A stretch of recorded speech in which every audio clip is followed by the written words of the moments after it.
All right, is this thing on, Leo? All right, well, you point. I'm not yelling, just saying. All right, no music, Leo. Sporting and other thoughts for Thursday, August 20, in the year of our Lord 2026, in 3, 2, 1. Williamsport, alive and well with the Little League World Series. Got to tell you, watching right now, coverage is excellent, but if you haven't, do your best to experience it live. I got to do it in 81 and 82 while studying broadcasting down at WAC in Williamsport. Now, get down there if you can, and I know a lot of people do, and they make yearly treks down there, and you can keep up to date with the action on the Duber's Place Facebook page. They just keep sucking me back in, talking about the Pirates. It was a thrilling walk-off win yesterday. The Bucks also set a new PNC Park home run record with 82 thus far.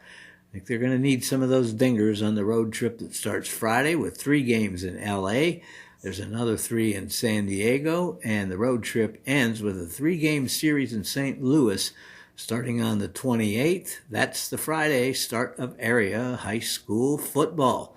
And with high school pigskin on the horizon, I started thinking back to 1984 and up through 92 when I was covering the sport for the Kane Republican, McKean County's only afternoon newspaper, and WLMI, Now, I remember that first year being around the dean of Big 30 coaches, Dick Smith, wonderful guy, and all the characters that I was able to deal with. It was just a wonderful, wonderful experience. So many memories, especially when I was working at WLMI with the one and only legendary Barry Morgan. Well, we're working on a few things for Friday night football games. Now, we're going to have a link to the Friday game streams and scoreboard that'll be updated every 10 minutes. We'll be back like it was last year at Duber's Place on Facebook.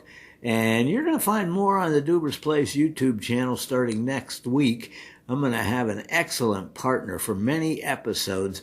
That big announcement's coming. We're going to have episodes on all kind of things related to District 9 football. Now, I hope to have the studio off the dining room table and hooked up for a live YouTube show for Fridays. Due to an appointment, however, opening night, time won't allow a show for week 1, but I think we're going to have a blast once we get it rolling. Then we'll also be providing game day streams for the other fall sports. Fall, it's always been my favorite season.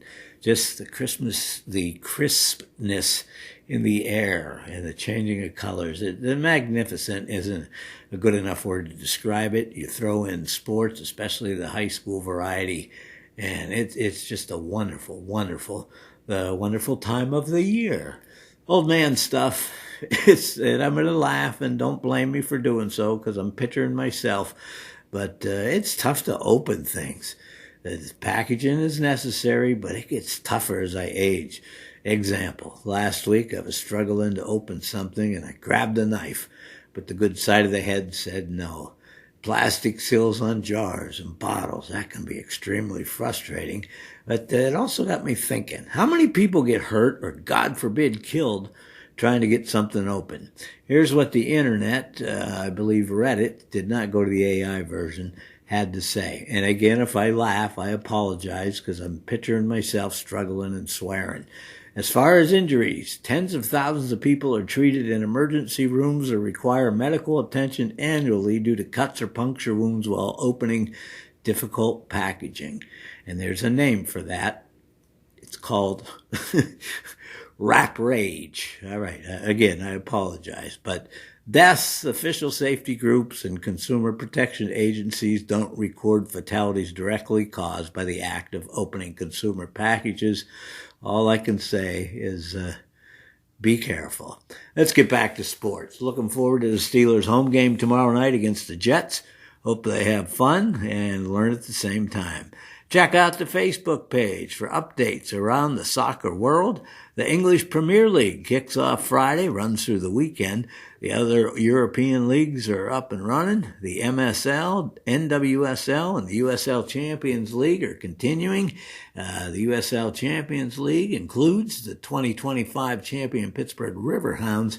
They're at Brooklyn FC on Saturday, We'll have links and a scoreboard for that. Speaking of soccer, Ted Lasso, Season 4 on Apple is a worthy watch. Days of Your Memories, the bullet ride at the carnival. It was the coming-of-age moment. And again, as fall sports hit, come September, you started getting them in the mail. The Christmas catalog, Sears, Ward's, and I forget, there was a kind of a newcomer sometime in there, and it just got you excited for Christmas. It was always funny, though. Things never quite looked as they did in those wonderful catalogs. And one other thing, and this dates me a little bit, but I was just thinking back, and something that I enjoyed were Tim Conway skits during the Carol Burnett show. That was a long time ago, folks, but look them up on YouTube when you need a chuckle. That's a wrap. I'm Duber. Hey, be kind and do your best to make a difference.